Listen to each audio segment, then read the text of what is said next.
আমরা অ্যাপসের মাধ্যমে হয়রানির কারণে দান দিতে পারি না। আমি 1 বছর এই অ্যাপসে ধান বিক্রি করছিলাম।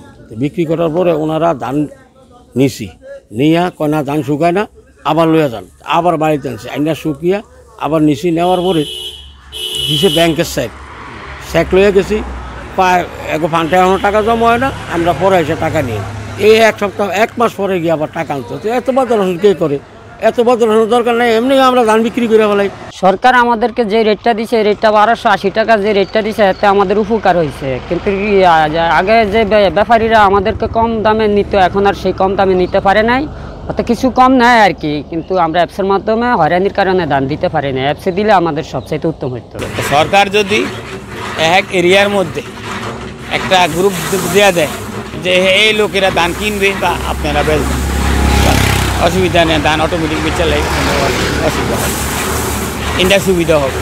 অনেক ধানই পাওয়া যাবে। এই যে এরা ধান বেচছে, অনেক ধান বেচছে, এই বছর অনেক ধান বেচছে।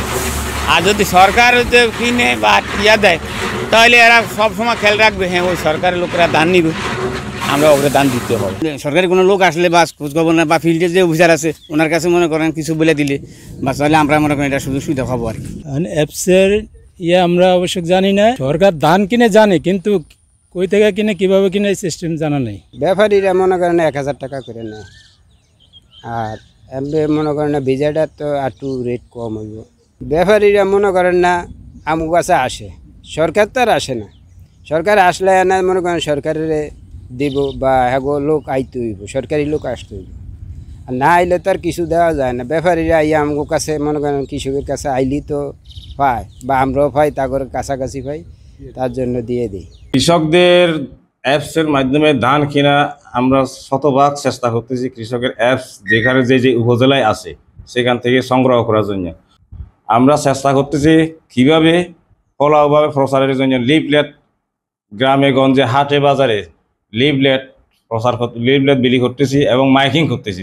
তারা যারা নিবন্ধন করে নাই, কৃষি অফিস, খাদ্য অফিস অথবা ইউনিয়ন পরিষদের উদ্যোক্তার কাছে গিয়া নিবন্ধন করার জন্য, যাতে আমরা শতভাগ অ্যাপসের মাধ্যমে ধান ক্রয় করতে পারি।